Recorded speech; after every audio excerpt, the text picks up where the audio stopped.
So this video is going to be really big. I have a lot to talk about. I want to talk about the new Mortal Shell 2 trailer, the cancellation of Last of Us, State of Decay 3, the Division latest DLC, and of course the prices of everything going up as far as consoles, and how I honestly think it's becoming more of a luxury than anything. We're going to talk about the prices of the consoles. Vice did a whole article on it.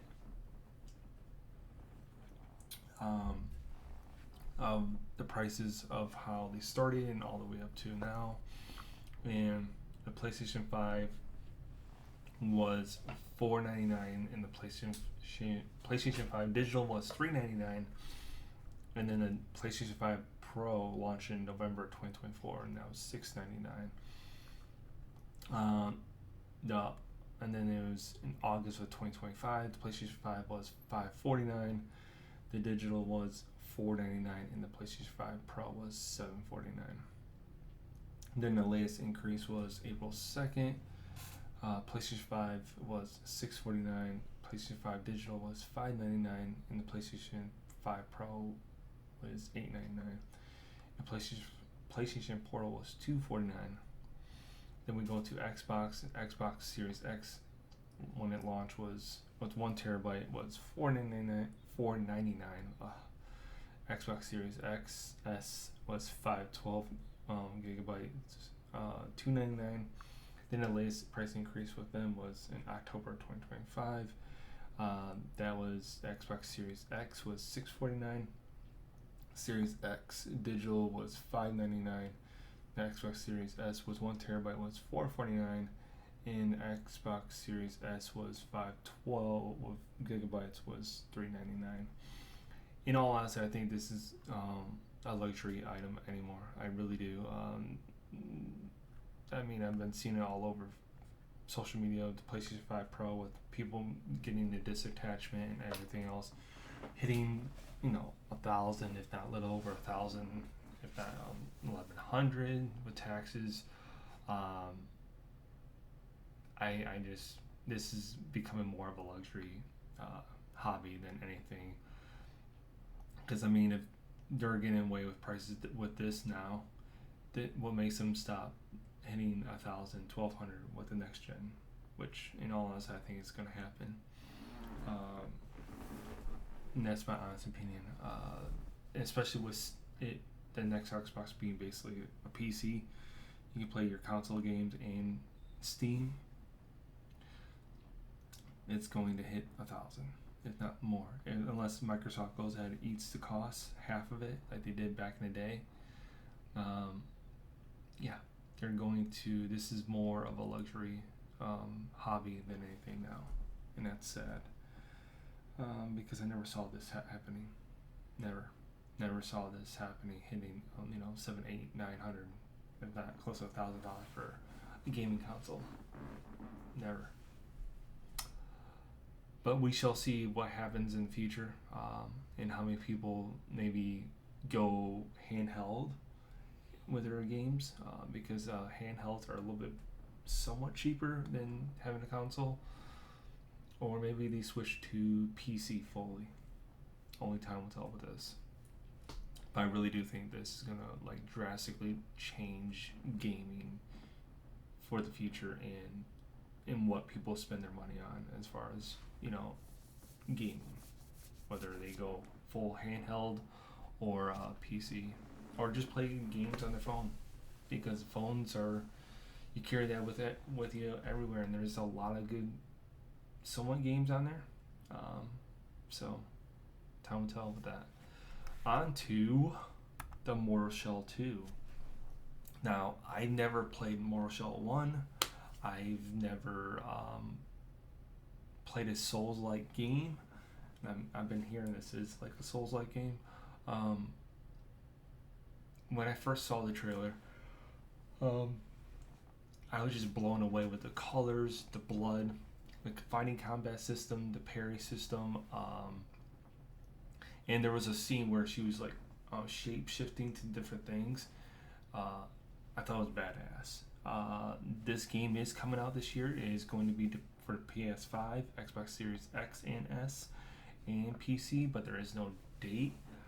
I'm hoping we get more info in the Summer Game Fest because this game is straight amazing and I can't wait to play it. Even though I never played a Souls-like game and I've heard Souls-like games are very, very hard. It looked very hard from the trailer.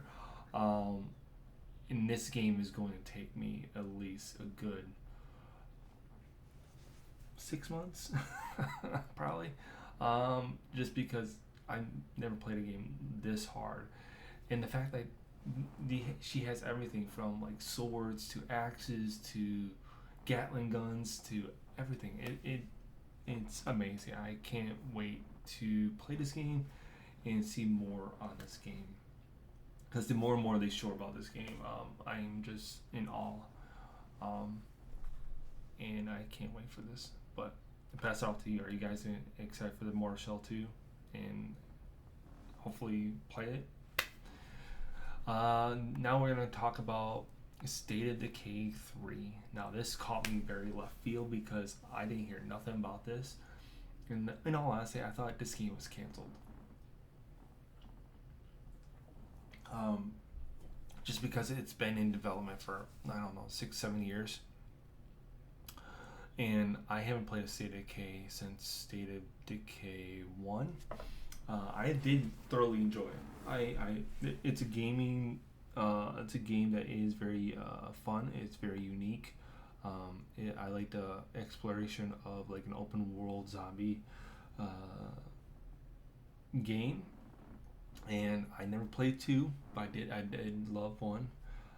So I am very anticipated seeing how this plays out because there is no release date. There is an alpha. I believe you can sign up on their website starting next month. So you can go ahead and probably order or get at least registered to play the alpha. So that is a good thing. So when they start doing alphas and stuff like that, the game is, maybe getting close. Hopefully we get it maybe next year. But only time will tell with that because they've been working on this game forever. And then now we're going to talk about the whole cancellation of The Last of Us game. It was very close, and this has come from GameSpot. It says cancellation of The Last of Us online game was very close to done and doing really well internally, says devs. They go on to say that the canceled Last of Us live action service title was almost at 80% completion, adding the game was very, very close to being done. Then goes on to say that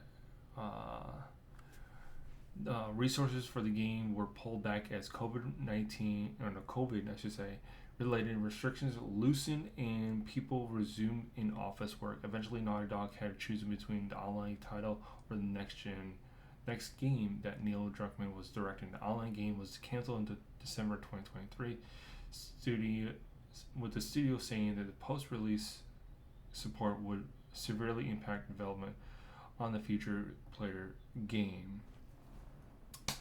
I am shocked at this because this is a game that I was pretty pumped for because I do like The Last of Us.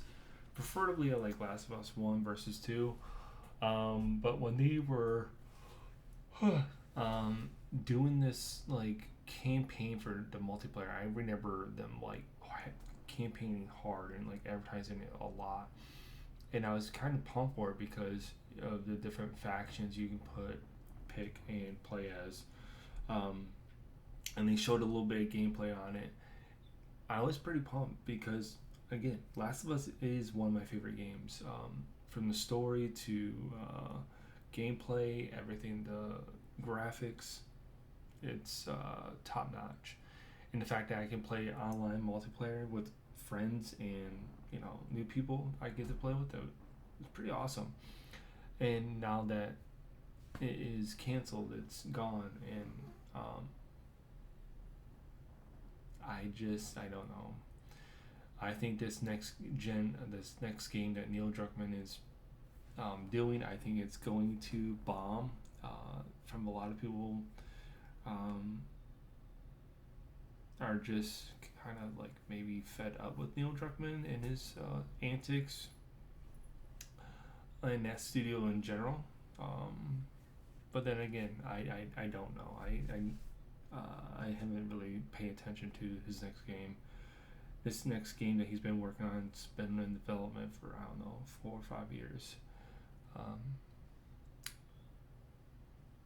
so we will tell how well that game eventually does and what Sony thinks of it, because ultimately Sony has the ball, and they've been canceling studios left and right. It seems like I don't think Naughty Dog will ever be canceled, but you never know with Sony. And then, of course, last but not least, the new Division Rise Up DLC that just got dropped. Now, I did buy the Division. I have yet to play it. I bought it a few days ago. I think I'm paying it for like $10. I never played the Division 2. I played the Division 1, and I thoroughly loved it, just because of it was something new. It was something I never played. I never played a game like that. So when I played it, it was very eye-opening, very unique.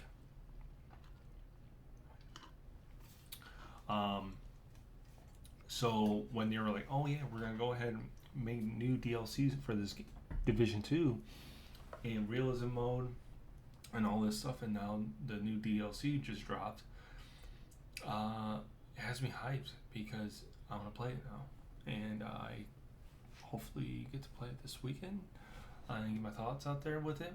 But yeah, I'm excited because this is a game that kind of like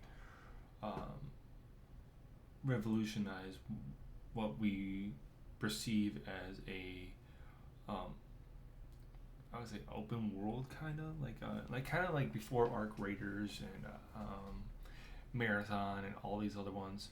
You had the Division, and the Division set that tone.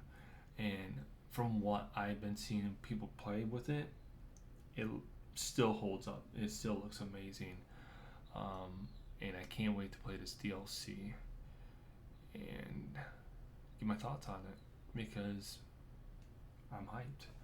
But those are the gaming news I wanted to talk about, and especially the cancellation of The Last of Us, the consoles, and how I think it's going to be a luxury item, but that's just my opinion. But I'll pass it off to you guys. What do you guys think about the whole consoles? Do you think it's a luxury item? Do you think the State of Decay 3 is coming out next year? I mean, hopefully, fingers crossed. And what do you guys think about the whole cancellation of Last of Us multiplayer? Are you shocked, or are you kind of like tired of this? I would say Sony canceling things, and maybe Naughty Dog should have pushed through and brought us that multiplayer. What do you think about Mortal Shell 2? What are your thoughts on it? Let me know in the comments below. Until next time, guys, like, share, subscribe, do whatever you want. Get you next one. Peace.